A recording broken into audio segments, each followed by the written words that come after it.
No one was at higher risk more than this UFC fighter. UFC fighter Cheyenne Buys cries after receiving a $50,000 bonus after winning her fight. This was last week.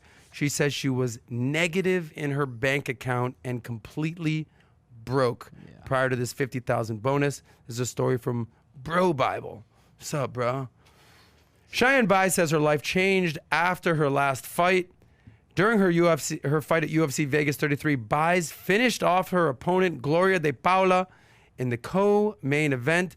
During her post-fight interview, Buys raised some eyebrows when she said that she was completely broke after recently moving to Vegas. After receiving the $50,000 bonus from the performance of the night, an emotional Buys said, "Man, it's just been a long road to get here. It's been crazy. Crazy fight camp for me." This is my impression of her after the fight.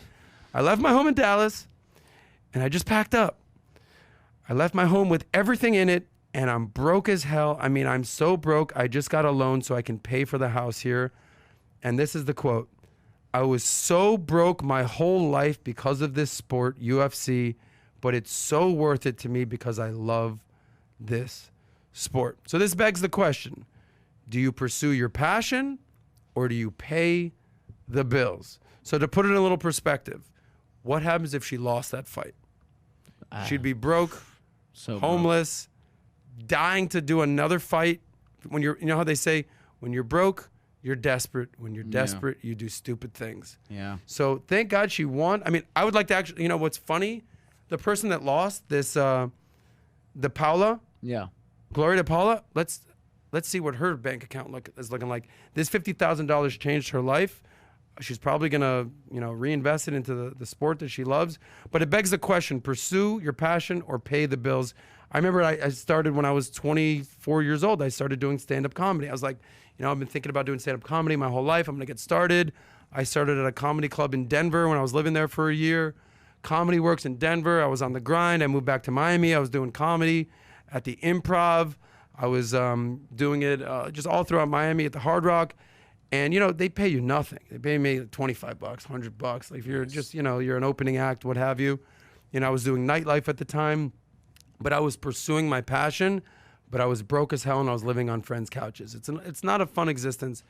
So the question is it better to pursue your passion or is it better to pay the bills? PBD has some advice here. You got something to weigh in on this, Paul?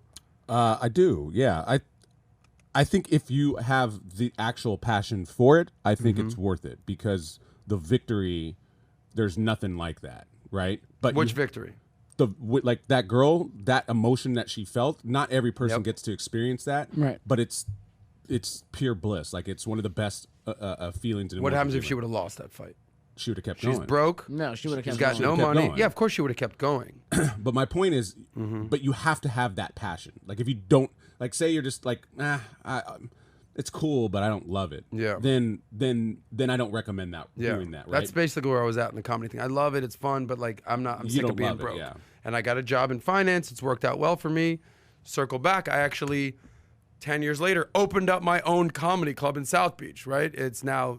I'm no longer involved in it, but basically I circled back to my passion. So this brings me to something that PBD says all the time. He basically says there's 4 phases of life. The first phase of life, when you're basically from a young kid to age 20 or something, number 1, just don't fuck it up. Don't do anything that gets you in jail. Don't do anything that gets you killed or basically ruins your reputation. Just don't fuck it up. You're young.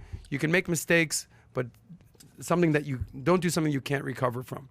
Phase 2, from 20 to 40, let's say, make that money. Make that money. That's basically what I did from age 26 to age 40 now. I've made money.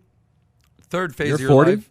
40. You look great. Thank you, buddy. I really appreciate that. Compliments will get you everywhere. Phase 3. I can hold umbrellas too. Pay $5,000 a day. Oh, yeah. Phase 3, this is according to PBD, then you can start to work on your creative side and pursue your passion. Obviously, Pat is doing that with Valuetainment. Pat, to use Pat as example, when he was young, he did some stupid stuff he talks about all the time, but he didn't do anything enough to screw up his future. Correct. Phase 2, from his early 20s, and now he's 42. He basically killed it in the insurance game, PHP. We all know it. Now, phase 3 of his life, he's working on his passion, his creative side, Valuetainment. That's where we are here now. And phase 4, he talks about this is a 20-year run here, but when he's in his 60s and beyond, he'll give back. And, I'm sure he's got big plans with that. So anyway, the bottom line. Well, he's already given back as well. Let's not act like he doesn't. That's true, but this is basically what he talks about right here. So you talked about building your personal brand. Build your personal brand, Cheyenne, right? Like people are talking about you now. Yeah. Turn lemons into lemonade right here. But save that money, Cheyenne. Yeah. Save that money. Save She's that 50K. broke as hell, UFC fighter. Save that money, Cheyenne. Hopefully she's listening or listening to that type of advice. So that's my advice, to save that money. Talk is money. All we talk is money. If you enjoyed that short clip from the Soscast, click here to watch another, click here to watch the full episode, or just stay broke.